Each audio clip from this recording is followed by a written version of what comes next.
Risky Business Podcast, where you can find all of our material on riskybusinesspodcast.com. I am The Rock, Russell Rockport, and I am sitting here with the sultry Rowan Darkthorn. What's up, baby? Hey, Rock, how you doing this morning?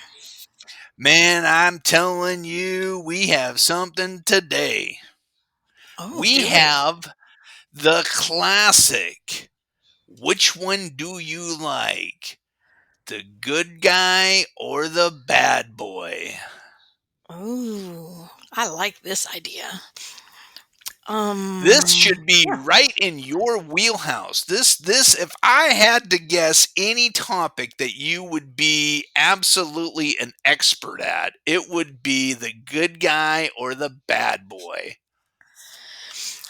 Now, I like a little bit of both in my guys, but girls, when we want to go out and have fun and just get crazy, we like those bad boys. We don't like yes men, but then again, maybe we do. I don't know. Sometimes we do. It's tricky. It is. It's a tricky thing. I have dated both. I've dated both. Um, the problem is the bad boys end up, they end up breaking your heart, or they end up being just too much. Everything is gonna, or they're irresponsible and they're all about their image.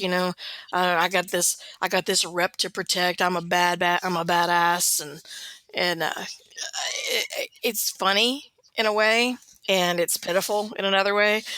Because guys, I dated a guy once that he was so sweet. He was such a sweet guy, so nice. He was so sweet to me.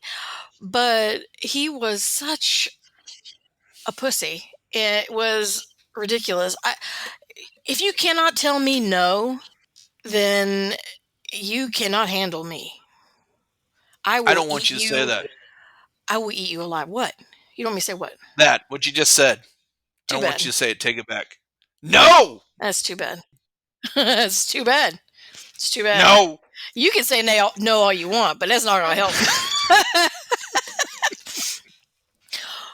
But I'm serious though. If you can't tell me no, you cannot handle me. I will eat you alive. I will chew you up and spit out your bones. And I've done it to so many people. I sound like I'm proud of myself. I'm not. It's not something I'm proud of. It's just who I am. I am very strong-willed. I know you don't know this about me. Very Yeah, strong-willed. you've done this to me. You have done this to me. So don't be pretending like I don't know this.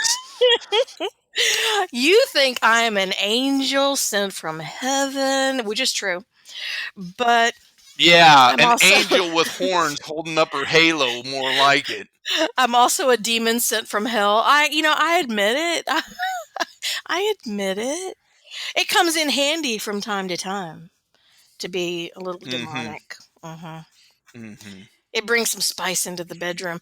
But when it comes to dating guys, we like nice guys, but we want the guy who is going to be like an animal in the bedroom, but like pretend to be super, I don't know, buttoned down in public.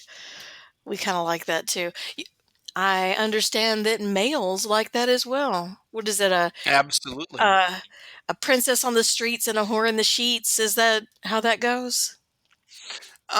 It really depends on how you look at it. I prefer to be a little bit more device. I like the bad girl a lot. Bad girl is probably my most favorite of the two. But the bad girl has a very little amount of my time, if you know what I But mean. but what The about bad girl's never the girlfriend. no? The bad girl's never going to be married to me. No, you can't take bad girl home to mama. You can take her home to mama if you don't like mama. But if you love your mama, you ain't taking bad girl home to mama. That's true. That's true. You can't really. You can't take bad girl home to daddy because daddy might end up with bad girl. That's true. Then you could be calling her mama.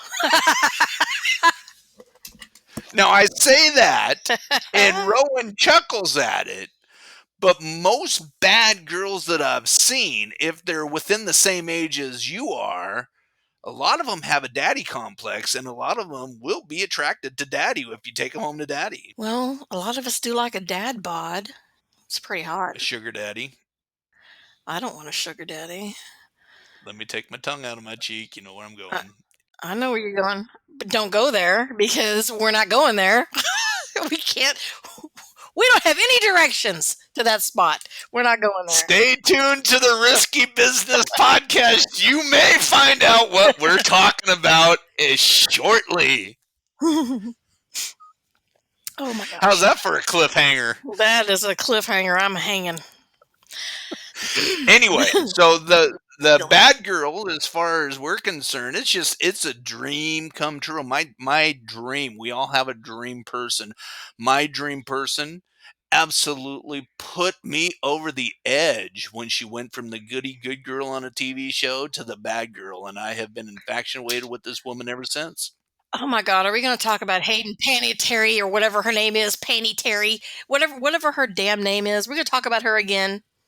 I think her name is Hayden Tear My Panties. It might be. It might be. No, I wasn't going to bring her name up. That's who you were talking about. That's who I I was know. talking about, but we're I not going to know. mention her name. I know who the hell you're talking about. Anyways, let's get back to the topic. What about those girls that they seem super sweet, and you're dating them and you think, oh, this is nice, this is so sweet, and then when you finally get her into the bedroom, she fucking blows your mind with all the nasty stuff that she wants to do. That's okay.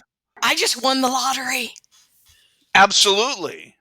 I've had that happen a few times, and I did go buy a lottery ticket that day because I thought my luck was changing. But here's the thing that I've noticed: when you get behind the closed doors, that's when the real person comes out. That's true. Have you ever noticed that? Yes, that's true. Well, you The never know what's going on behind people's doors anyway. They could all be bad boys and no. bad girls for all we know.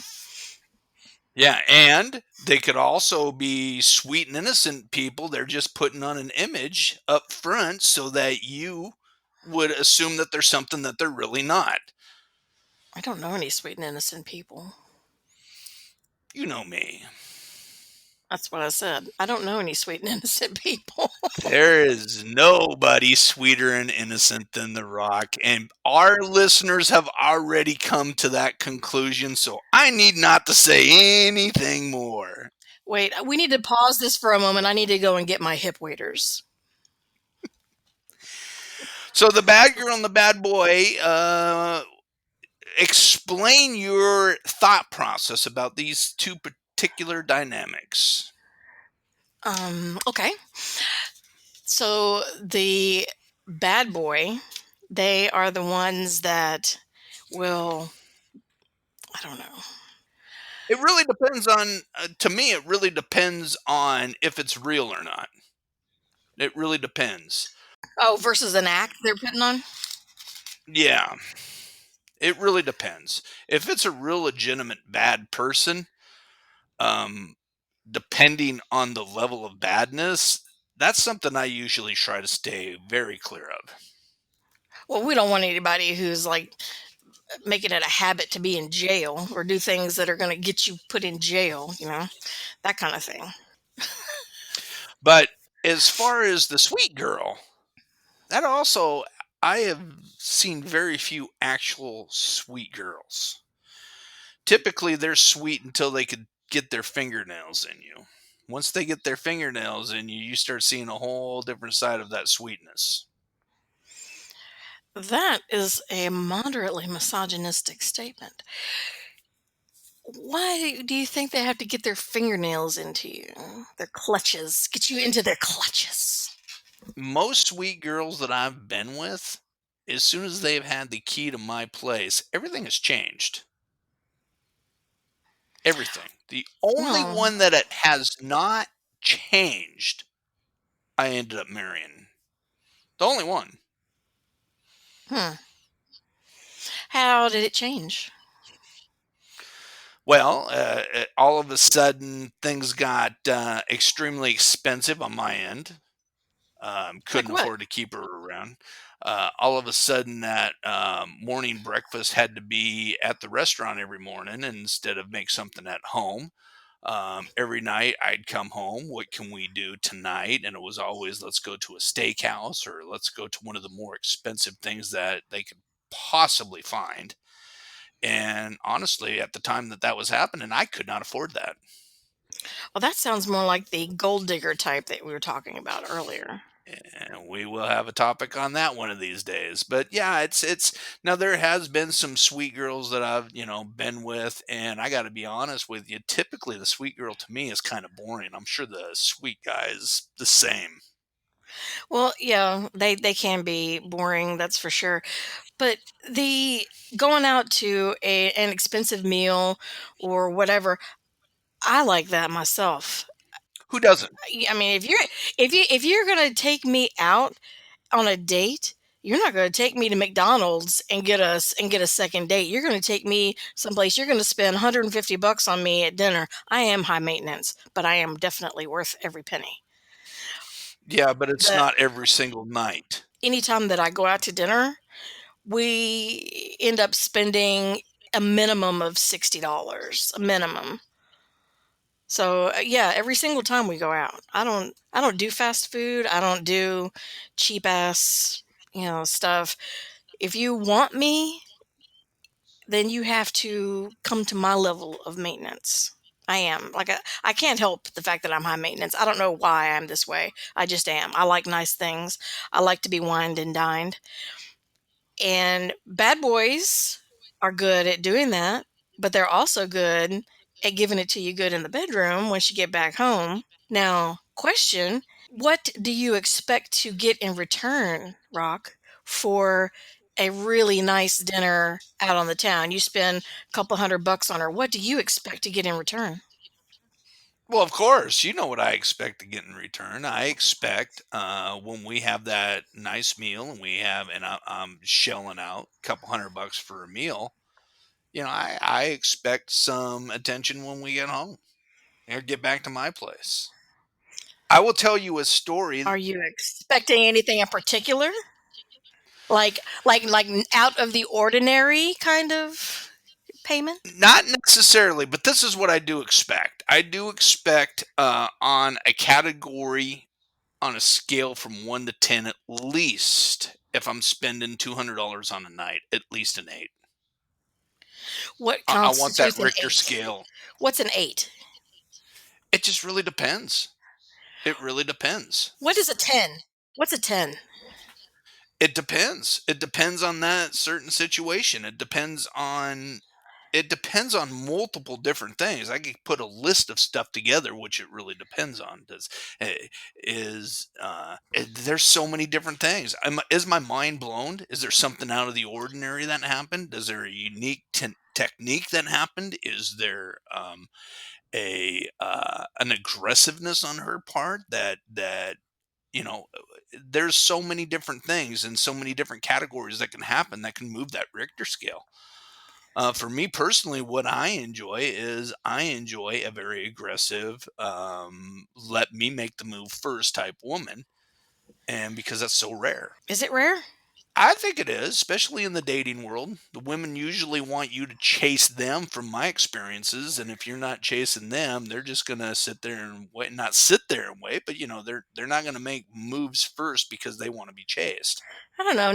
Now in this day and age, especially now that the Me Too movement happened, I think that more women are more aggressive because men have gotten a little bit skittish. Exactly, I've noticed that too. So I think that that dynamic is shifting and more women are taking the lead. And that is fantastic. I think that that is definitely what's happening now, and I think that a lot of guys are smartening up to where they have to be a lot more careful because they can end up in trouble if they are too aggressive. There is a fine line between consent and non-consent, That's true. and there There once was a time where no meant, well, maybe. Now you got to have safe words. And yeah, there's a fine line. No used to mean, well, I'm gonna talk you into it. Yes, Yeah. exactly. Now, no means holy crap, she's got her lawyer on speed dial. And so you got to be careful. I think that's it. I don't really have anything else to say to you. No, no, not really. I guess that's pretty much it. And that concludes our episode of Risky Business Podcast this week. Thank you very much for tuning in. I am The Rock, Russell Rockport. This is. Rowan Darkthorn. We'll see you between the sheets. And stay naughty. Don't be left out. Hit that subscribe, that follow, that like, ring the bell, whatever it takes to join us in the dark. And you can come sit by me. I have all the cookies.